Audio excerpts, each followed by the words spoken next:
Hasbro, we really need funding for this brand new movie we are making about Transformers. We promise that this one will be a huge success. Oh yeah? Well, watch this. O light of lights, I bless the glory of thy greatness all the day and through the darkness of this night. Yeah. Can I just get one ticket to Transformers 1, please? Thank you. I'm a weird individual. Hey, everyone. It's been a while, hasn't it? Missed you, fellas. Welcome back to another episode of the Undeserved Downfall of. In this particular section, like I said in my previous video, I am branching off to other mediums. This is still the experimental phase of this series, so once again I'm trying out to review and analyze other mediums of either gaming or movies and TV shows. So for the next 3 videos of this series, I will be focusing on movies and TV shows. Once again, I would like to ask for you guys to tell me what I can improve on and what should I retain from this series. And once again, if you guys have any sort of recommendations for me to talk about, please leave them down in the comment section. I would love to interact with you people. It's honestly a great time. I love doing it back in my first video of this series, so please do leave a comment down below. It helps the channel out. So without further ado, let's get to the undeserved downfall of Transformers 1. Before we get into the analysis of this movie, I need to make a little disclaimer, if you will. I don't really know how much footage I can show of this movie, because where in video games I can record and show whatever I want, whatever I captured into the video, movies are a little different. They are under different copyright laws, so if I show too much of the movie, I might get flagged for copyright and stuff like that. So to play it safe, I am going to only show trailers and memes of the movie for the time being. I will try to push the boundaries a little bit more for the next videos, but for now, we're just going to stick to trailers and memes. I hope you guys understand, so let's get started. Transformers 1 was a 3D animated movie released in September 20th, 2024. The movie and its purpose is to explain the origins of Optimus Prime, originally known as Orion Pax, and Megatron, who was D16. The movie starts off with Orion Pax learning about the matrix of leadership through a recording in a restricted area.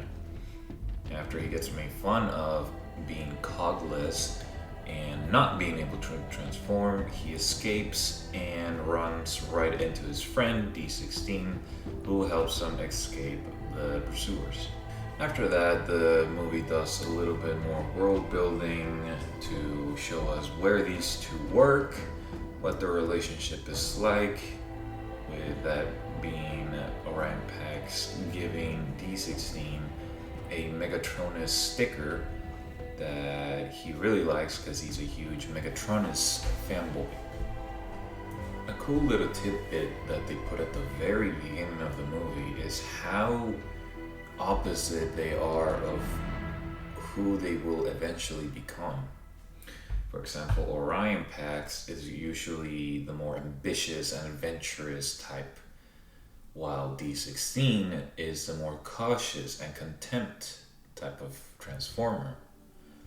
It's crazy to see how they go from that to the 2 most recognizable characters in this entire franchise. It's crazy to see their growth, to be honest, especially after they drift apart, or the slow, gradual drifting of their ideals and how they should handle things is actually a really cool thing to see. And they executed that very, very well. Fortunately for one of them, and unfortunately for the other one, a series of events leading them into a race where they lose horrifically gives them the attention of the narcissistic and very rambunctious Sentinel Prime, who is the leader of the Transformers in Iacon, a city in Cybertron. He is leading the charge on finding the matrix of leadership again, so that he's able to have a limitless resource of energon, which he is unfortunately running very low on in the mines.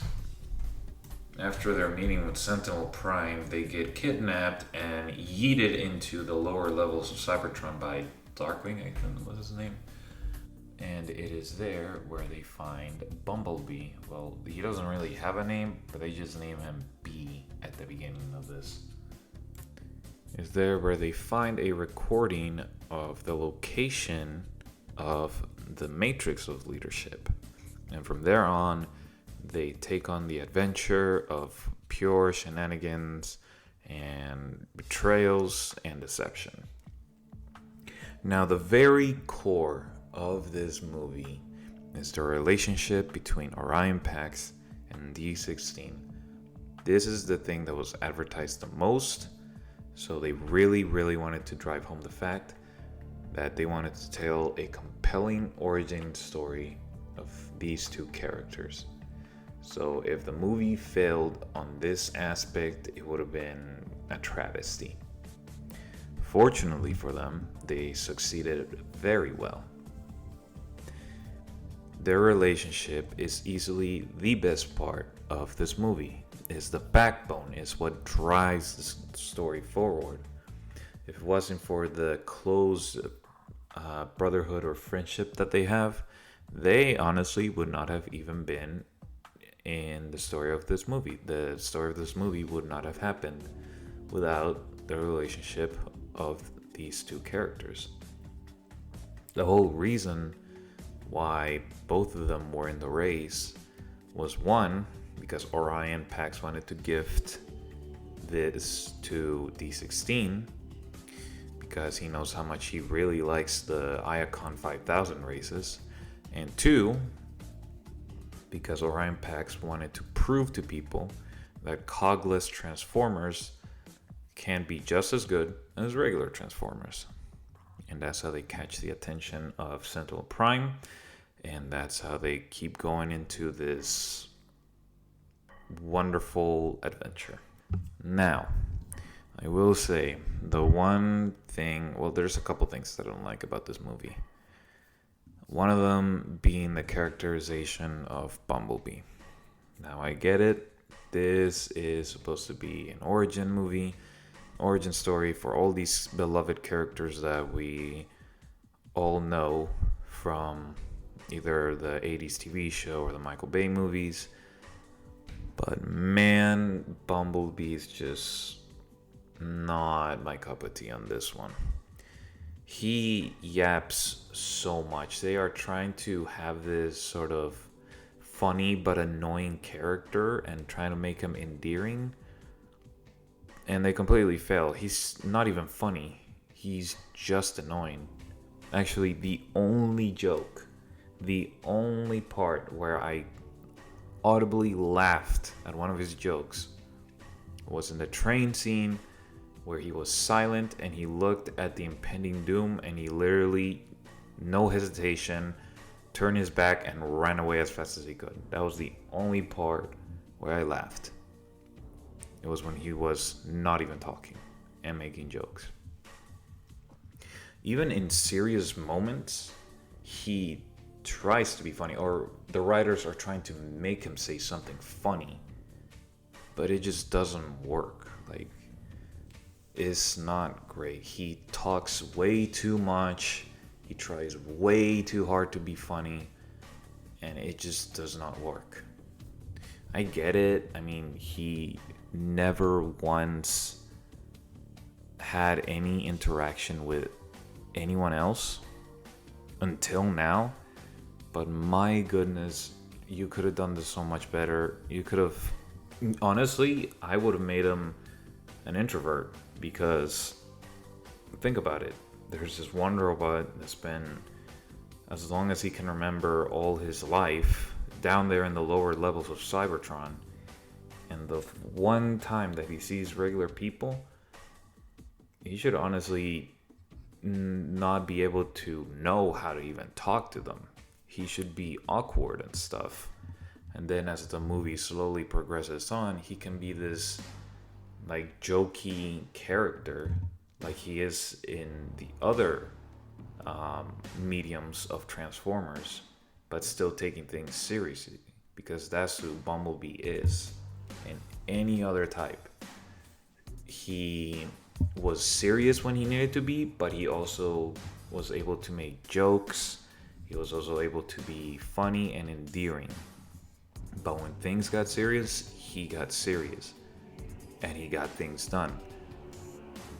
I don't see this version of Bumblebee becoming that in the future. I honestly don't. And that's not any shade on the voice actor. He did a fine job with what he was giving. I'm talking more about the writing aspect for Bumblebee in this movie. It just did not work. They tried way too hard to make him the comic relief, and it was annoying. Another thing that I don't really like, and this is more of a personal nitpick of mine, is the animation. More specifically, the humanoid lips that everyone has here.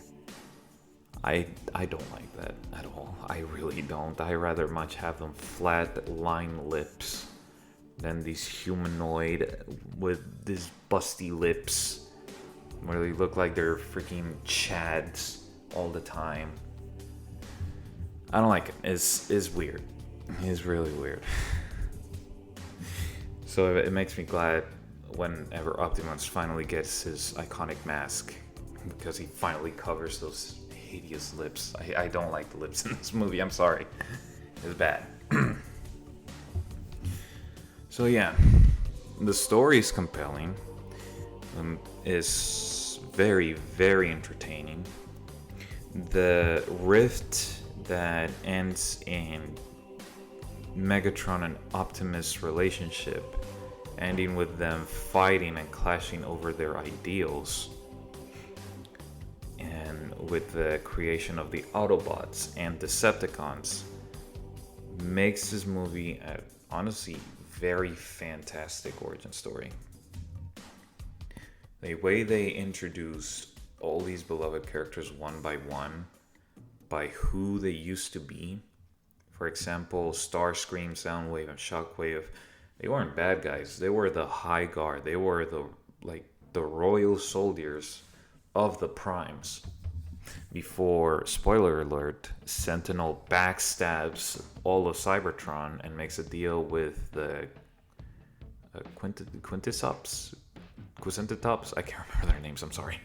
The bug people, that's what I'm gonna call them.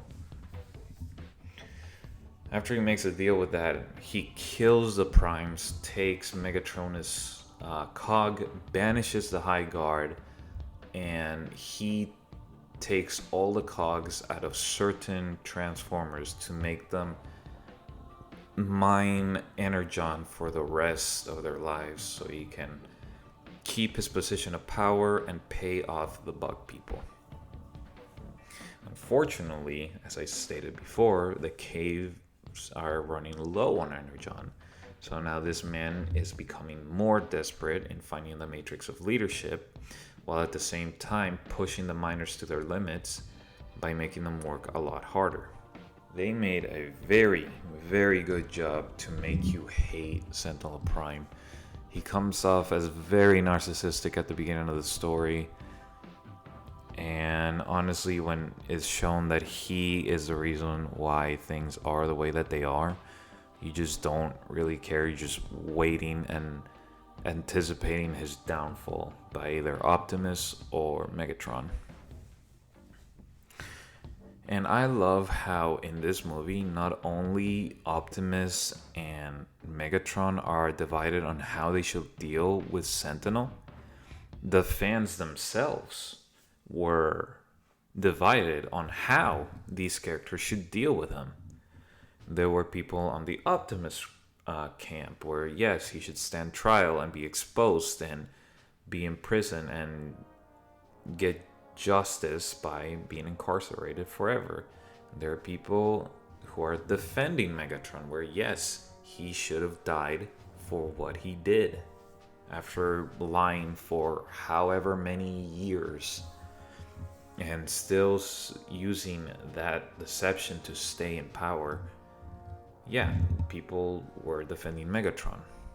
And I find that really cool. The best stories that I've seen, whether that be Attack on Titan or the old Star Wars, is where it makes the audience think about the actions of the characters. Like, who was right? Was it this guy or was it the other one?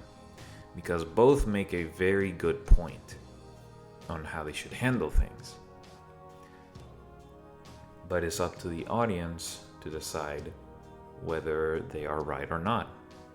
And that sort of analysis from the audience is what hooks them into the movie.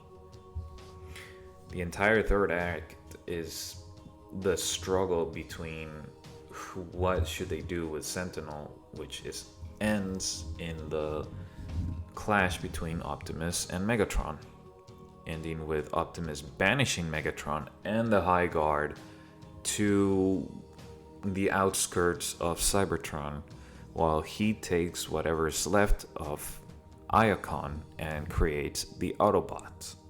While Megatron rebrands the High Guard into the Decepticons. After being deceived for so many years by Prime, he absolutely detests even the mention of any Prime. And that's where Megatron gets the motivations that he does in any sort of piece of medium. That's why he absolutely despises the Primes, because he was deceived by one. That's why he wants to bring them all down and create his own rule, because he thinks he's right. And that is honestly a really compelling character. A character that was pushed and deceived by actions of other people.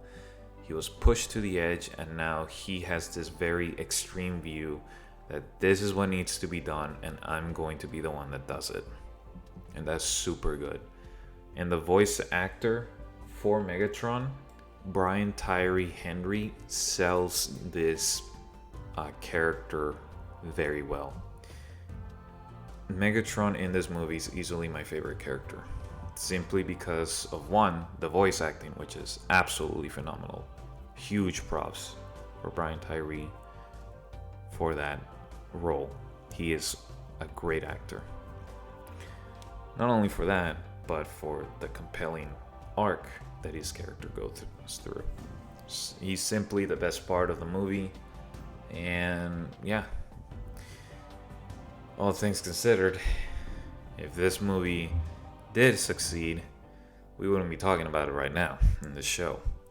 Fortunately, this movie failed horrifically. It was the lowest grossing Transformers movie ever, of all time.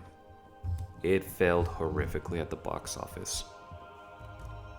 So much so that Hasbro came out and said that they are no longer funding movies for their IPs anymore.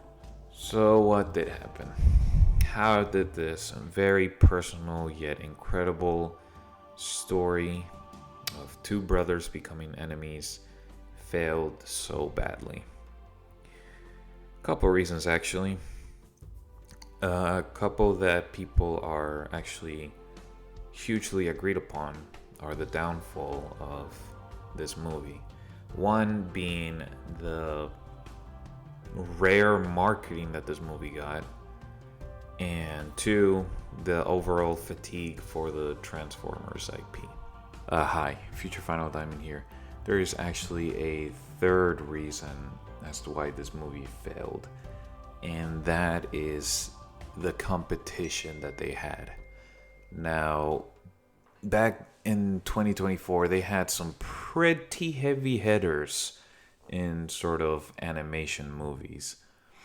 Now, while Inside Out 2 and Despicable Me 4 were giants and made huge money back in 2024, they were basically released in the summer around June. So Transformers 1 still had time to, have its go around the theaters and make its money. Unfortunately, it had to compete with DreamWorks' The Wild Robot, which was a brand new, very original movie that was very artistic and had people hooked. So, and then I mentioned that it was also marketed way better than Transformers 1. Yeah, I'm going to talk about that in a little bit. But, yeah.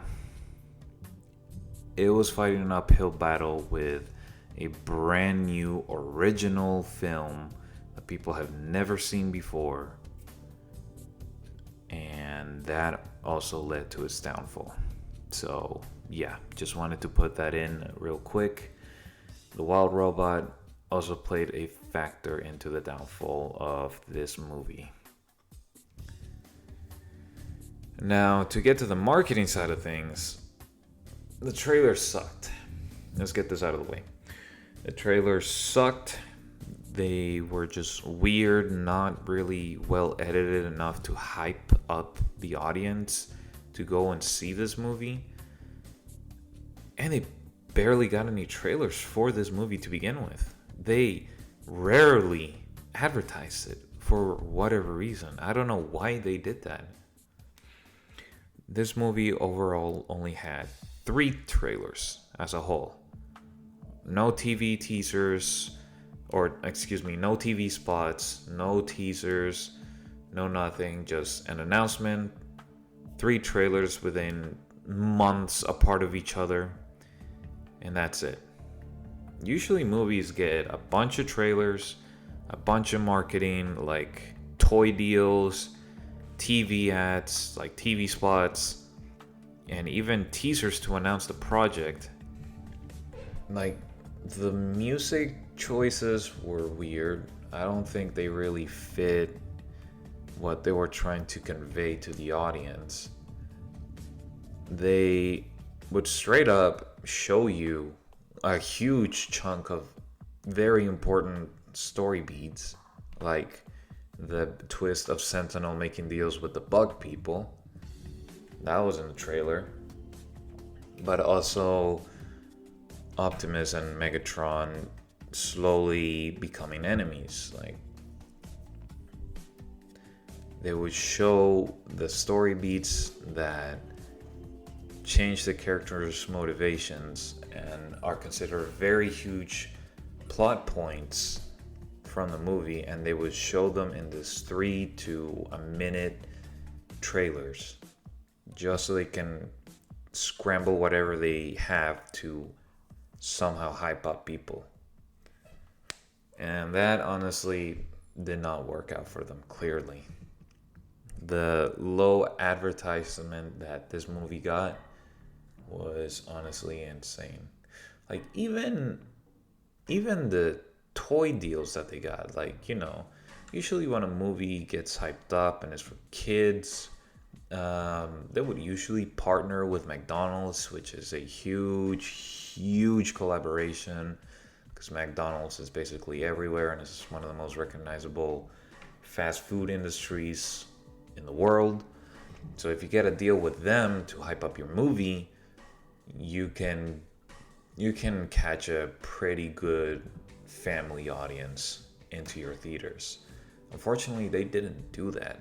They had no deal with McDonald's at all, which is crazy to me, because something like Transformers and being part of a McDonald's Happy Meal toy deal would be a no-brainer, but no, they didn't do that. No. In fact, they gave it to Burger King. Burger King. Who's gonna go to Burger King for a Happy Meal? Let's be real, Burger King is mid. Second reason that I think is also very true is the overall fatigue of the IP Transformers. Now, let's be real and statistical here. Michael Bay popularized Transformers again with his movies. Transformers was an all-time high thanks to Michael Bay. Unfortunately, that was also a double-edged sword, because it was popular, yes, but it was also very hated. People would see a brand new Transformers movie, but it was like, oh great, there's another shallow, womanizing, and action-packed movie that will just be a good time for like the few hours that you're in there to eat popcorn and stuff and just turn your brain off. But after that, there's no substance, there's nothing. It's just Transformers beating each other up in huge CGI fights while freaking Megan Fox looks pretty on the screen. That was basically the formula of the original Transformers movies. That was the original stigma, which, yeah, I love the Michael Bay movies. Well, the first three anyways. But even I can agree, the story was shallow. The whole over-sexualizing Megan Fox was a little weird. And, you know, there wasn't really that much substance there, to be honest. And let's put this in a more personal type of thing. I got this little story. Now, let's bring you back to the old years when I was but a wee lad. Okay. My brother and I were very excited to watch Transformers 3, Dark Side of the Moon. We were huge Transformers fans back in the day. We would watch those movies on repeat, non-stop. We had all the toys. We were hooked. We even had the Revenge of the Fallen DS game and played that for hours. We were fanboys. So, little beans decide to convince their mother to go watch the movie with them because, of course, they're children. They can't go to the movies by themselves. So, of course, my mom was like, oh, okay, yeah, you guys like Transformers. It's probably entertaining for you guys. I'll take you there, sure. Let's go, mijos. We go to the movie theater, get in our seats, have our popcorn ready. First 10-ish minutes of the movie, there is a half-naked woman, and the shot is literally her booty, just walking up the stairs. Not even kidding. So you can imagine little old me, how embarrassed he must have felt watching this movie with his mother, seeing that. And I can only imagine what my mother was thinking when that shot happened. I never watched a Transformers movie with her ever again after that. And for good reason. So let's put yourself in the foot of like a parent. You take your kids to see those movies, and then literally on the first couple of minutes, you see a woman's booty. On a movie about robots beating each other up. Or what it was supposed to be. And the rating is like about PG or PG-13. You're starting to see where I'm getting at? All these families going to the movie theater with their children, mind you, and seeing all these women being over-sexualized. What makes you think those parents are gonna be thinking, you know what? Maybe we should watch the next movie, the next Transformers movie. No, they're not gonna think that. They're gonna think, oh, okay, this movie is way, way too mature for my children. We're not gonna watch Transformers anymore. We're gonna watch Hello Kitty. That was just an example. I don't really know. I don't really know about the Hello Kitty stuff. But yeah, you get my point. These Michael Bay movies spent so long doing the same thing over and over and over and over again, and people got tired of it to the point where The Last Night was the first financial failure, if I'm not mistaken. And from there on, like, people were just done with Transformers. Like, even good movies like Bumblebee and Transformers Rise of the Beasts, they weren't bad movies at all. They were pretty decent movies. Like, objectively speaking, compared to the Michael Bay films, they were honestly an upgrade.